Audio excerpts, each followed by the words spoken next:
babalatan lang natin. Ayan, babalatan natin lahat. At pagkatapos natin nabalatan, atin nang hihiwain.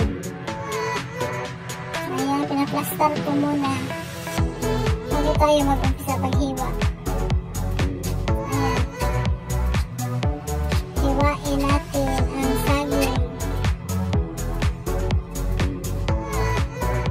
Ayan, hiwa, hiwa.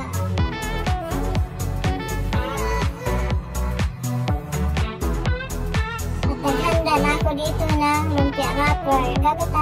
Gumanit ako ng lumpia wrapper para pambalot sa ating saging na saba na gawing banana turon. At inuna ko ang sugar, brown sugar, saka cheese, at langka. At ibalot lang natin. At sa dulo, lagyan natin ng tubig para dumikit yung wrapper sa pagbalot na. At i-roll. Ayan ulit. Ayan. Ayan. Balot na balot. At same process pa rin mga kaluto. Ayan. Lagyan ng tubig.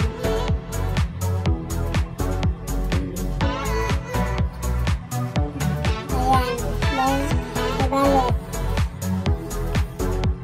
Same process pa rin mga kalutong bahay. Ayan.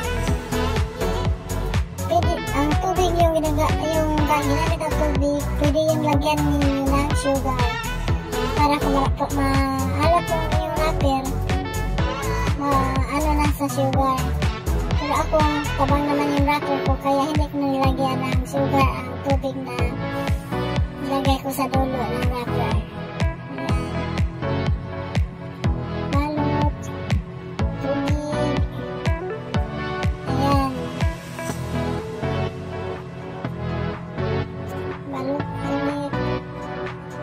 Process, natin ang cheese, ibalot, i-roll, saka lagyan ng tubig.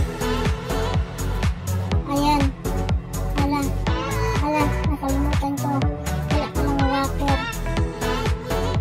Ayan, balot ulit. Ayan. Okay na. Pagkatapos natin balot lahat, ayan, tapos na.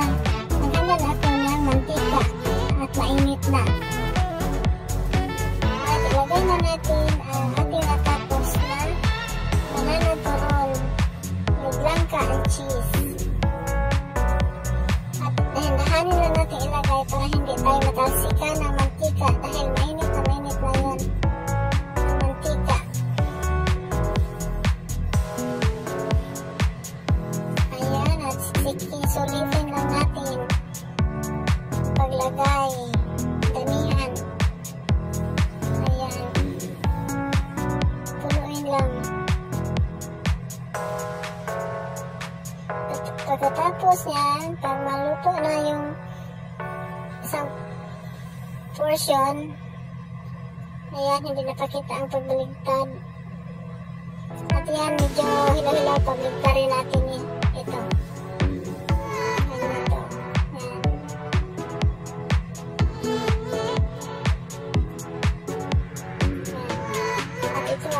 Second batch. At pagsiksikan, sinulit ko na lang para hindi tayo malugi sa mantika at sa apoy at sa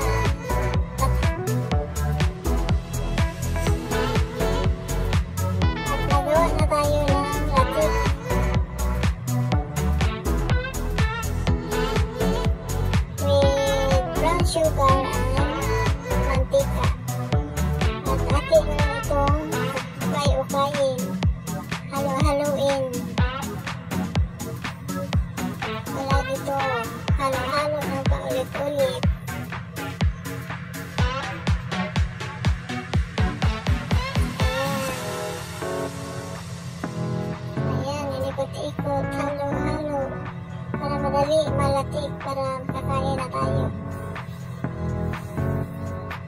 Ayan, dandahan lang, pagmatalsikan tayo, dandahan lang, ingat, dahil ang init-init nito. Ayan, lapit na ito, malatik.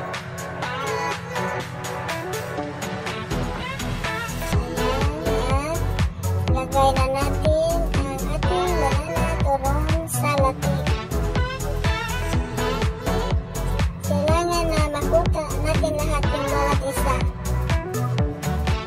At ihalo natin para makuot natin yung ating banana turon. Ayan na. Parang nahirapan ako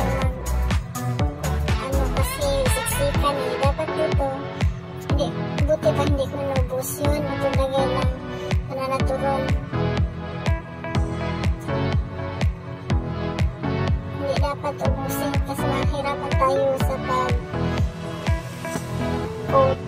Hindi natin ma-coat lahat. Kasi hindi na-melt lahat ang brown sugar. At ito na ang ating natapos banana turon na with cheese and langka. Thank you for watching. Sana gustuhan ninyo ang ating gawang recipe ngayon. Maraming salamat.